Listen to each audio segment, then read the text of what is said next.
ଯେତେବେଳେ ଟ୍ରେନ ବହୁତ ଦ୍ରୁତ ଗତିରେ ଯାଉଥାଏ ତାକୁ ସାମ୍ନାରେ ଅଟକାଇବା ମୂର୍ଖାମୀ ହେଇଥାଏ, କିନ୍ତୁ ସେ ଟ୍ରେନକୁ ଅଟକାଇଲା ବାଲା ଚେନ୍ ତା ଭିତରେ ହିଁ ଲାଗିଥାଏ। ବାସ୍ ତାକୁ ଖାଲି ଟାଣିବା ପାଇଁ ପଡ଼ିଥାଏ।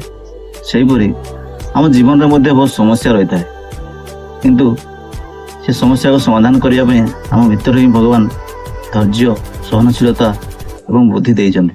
ବାସ୍ ଉଚିତ ସଙ୍ଗତ ଏବଂ ଉଚିତ ଚିନ୍ତାଧାରାର ଆବଶ୍ୟକତା ରହିଥାଏ। ଜୟ ଜଗନ୍ନାଥ।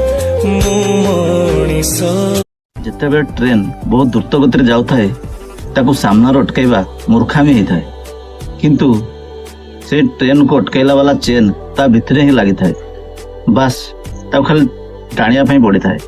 ସେହିପରି ଆମ ଜୀବନରେ ମଧ୍ୟ ବହୁତ ସମସ୍ୟା ରହିଥାଏ, କିନ୍ତୁ ସେ ସମସ୍ୟାକୁ ସମାଧାନ କରିବା ପାଇଁ ଆମ ଭିତରେ ହିଁ ଭଗବାନ ଧୈର୍ଯ୍ୟ, ସହନଶୀଳତା ଏବଂ ବୁଦ୍ଧି ଦେଇଛନ୍ତି। ବାସ୍ ଉଚିତ ସଙ୍ଗତ ଏବଂ ଉଚିତ ଚିନ୍ତାଧାରାର ଆବଶ୍ୟକତା ରହିଥାଏ।